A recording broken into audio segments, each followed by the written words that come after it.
So the feminine energy coaching world has exploded recently. If you haven't already noticed, with buzzwords like tap into your feminine energy, be more open, be more vulnerable.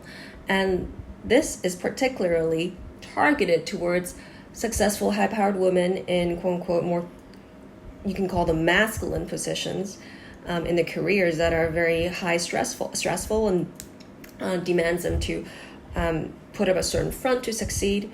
And there's appeal to this marketing because, the promise is that if you sign up for this particular course, if you sign up for this particular program, you become more open, more vulnerable, and then you have a more fulfilled love life, more fulfilled a personal life because you are more, quote unquote, feminine. And I, having, been around this for 10 years, it's getting increasingly frustrating for me to notice this because I have an issue with the marketing of it. Hear me out. The marketing of this implies explicitly or implicitly to the audience that there's something wrong with them. Really. They're not going to explicitly tell you that because, of course, everything is love and light in the marketing. It sounds innocuous, right? However, if you look into the undercurrent of the tonality of it, it implies that, hey, you're not enough just as you are. You're too, quote unquote, rigid, too hard, too, quote unquote, masculine to attract that, quote unquote, love life you want. So you need to, quote unquote, open, be more vulnerable, be softer.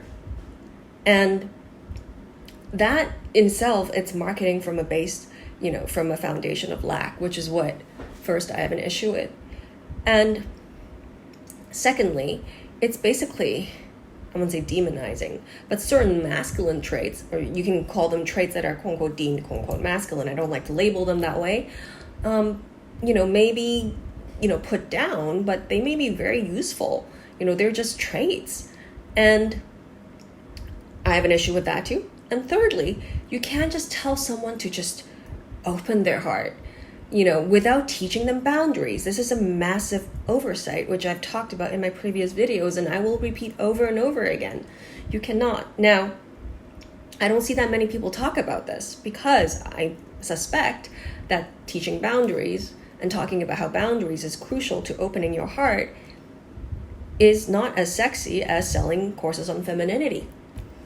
And yet this is the most crucial part, because if you don't talk about boundaries first and yet tell people to fling their heart open, or all these energetic practices to, open their heart and stuff without discernment, without boundaries, it is very dangerous.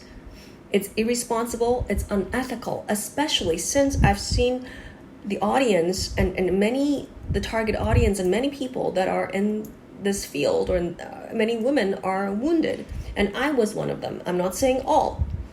And a lot of them have issues with boundaries. They may not even know what boundaries are. They don't know how to set boundaries, or they may think they know boundaries, but they don't, they weren't taught that. And so what happens is that you're basically teaching them to bypass boundaries and then to open their heart without discernment. And that can be dangerous because boundaries is a natural protective mechanism that actually protects you. And, animals have it, plants have it, and you naturally open when you trust your boundaries, when you know your boundaries. You can't just force yourself to open and make yourself wrong for not open. I have tried that. It doesn't work.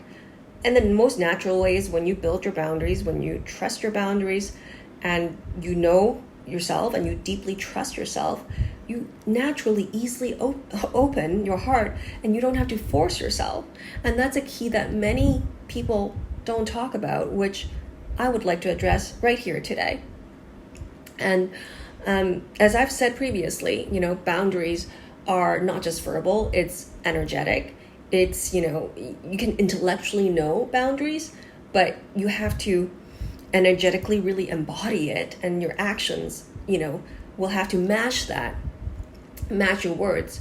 However, even though I said that in the beginning, the foundation of that is intellectually understanding that, which is why I think a lot of this target audience, or many people that are signing up for these feminine energy courses, are well advised to find a very qualified therapist to understand boundaries, to really know themselves before they progress to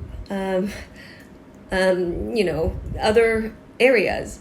And I'm not saying that there are no benefit to these courses on, feminine energy, polarity, stuff like that. There is certainly a lot of benefits, and certain people in different stages may find it very, very useful.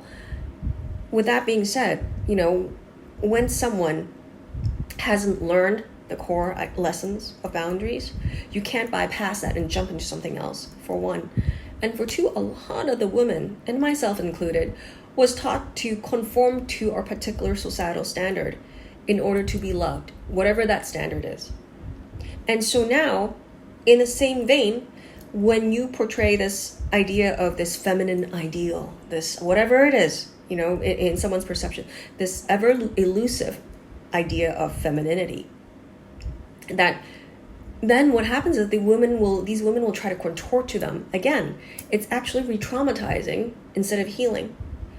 So I'll be talking a lot more about this on my Substack posts, as well as my Instagram posts. So stay tuned. And I know this is very controversial. This is not, I don't see this talked about a lot, but this really bothers me because I don't think this is in alignment, and I don't think, this frustrates me. Anyway, for more, I'll talk to you soon.